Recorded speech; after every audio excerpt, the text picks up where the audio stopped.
हेल' लोगोफोर बे समाव नोंथांमोननि सिगाङाव मोनसे रादाब फोसावनो लानाय जादों आरो बे रादाबानो जाहैबाय नोंथांमोनहा नुखाबाय जानो हागौ अदेबानि बेयो जोबोद जुदि साक्सेस जायोबा जोंनि थाखाय जोबोद मोजां जागोन आरो बेजों लोगोसे जोंहा गोबां बेबायदि खामानिफोर दंबावो जायफोरखौ आफादजों लोगोसे गुबुन गुबुन माहारि आफादजों लोगोसे गुबुन गुबुन दैदेनगिरि बिथांमोनहाबो नारसिननो हानाय जायो। दा बिनि बागै नोंथांमोननो दिन्थिनो लानाय जादों बे जाहैबाय जोङो नुनो मोननाय जादों दिनैनि दिनावहाय अल बड' स्टुडेन्टस इउनियन एबा जोंनि एबसुआ जे बङाइगावआव थानाय मोनसे बङाइगावआव IOCL दा बिनि सायाव थांनानै बाहाय मोनसे गुवारै सावरायलायदों होनदों जायखौ नोंथांमोना स्क्रिनाव नुदों आरो बिथांमोना गावसोरनि पेजआव फोसावनानै होदों दा बेखौ लानानै नोंथांमोनजों बाहाय शेयार खालामदों। बेयाव माखासे बे IOCLखौ लानानै बेयाव माखासे जोबोद गिदिर गिदिरथार थांखिफोरखौ लानानै बेयाव सावरायहैनाय जादों होनदों। दा बेयाव मुंख'नाय दङ बिथांमोनहा मा दङ। फार्स्टआव दङ जेरैजाय बङाइगाव रिफाइनारि मुंखौ सोलायनानै बड'लेण्ड रिफाइनारि बिमुं होनांगौ होनदों जिहेतु एरिया हिसाबै बियो बड'लेण्डनि सिङाव गोलैदों। दा बेखायनो बेखौ बड'लेण्ड रिफाइनारि बिमुं होनांगौ होनदों आरो बियो मोनसे जोबोद गिदिर थांखि जुदि जोंना साक्सेस जायोबा।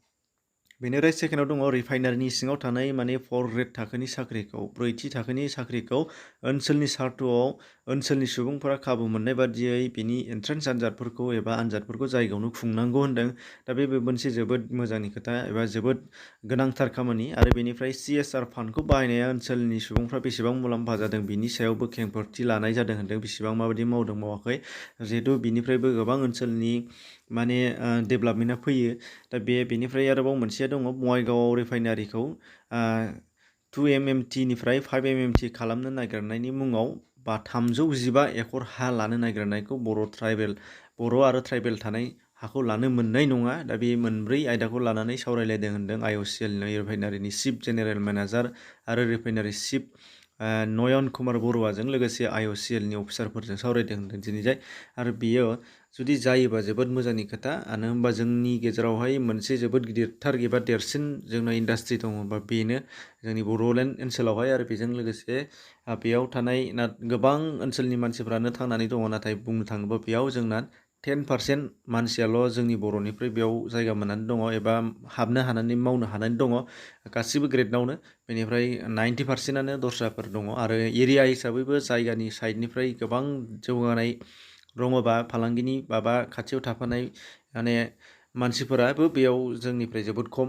दा बेखायनो जुदि बेयाव बांसिन नैबे माखासे पइन्टफोरा जुदि मावफुंजायोबा जोबोद खाबु गोनां जागोन ओंखायनो बियो जोबोद मोजां आरो बेखौ बिथांमोनाल' थांनानै खालामहैबा जानाय नङा बेनि थाखाय दैदेनगिरिफ्राबो जुदि मावोबा मोजां आरो जायफोरा बाव मावखायो बिथांमोनाबो हेल्प खालामलायोबा मोजां।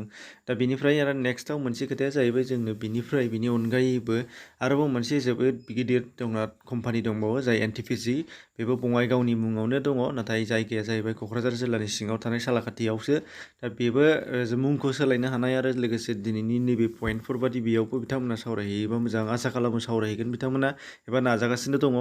दा जेखि जाया मानो बिसोर जुदि मोगथाङाव फैयोबा जोंनो जोबोद मोजां जागोन आरो जोंहा नामबो जागोन लोगोसे डेभेलपबो जागोन आरो लोगोसे गोबां खाबुफोरबो मोननो हागोन आरो जिखिनि मोनदों बिनिफ्राय आरो बांसिन मोननो हागोन आरो बेखौ जाहाथे जों बयबो जयै नारसिनलायोबा गुबुन गुबुन आफादफोराबो आरो गुबुन गुबुन दैदेनगिरि बिथांमोनाबो दा बियो जाफुंनो हागौ आरो जाफुंनायखौ जों मिजिं खालामदों।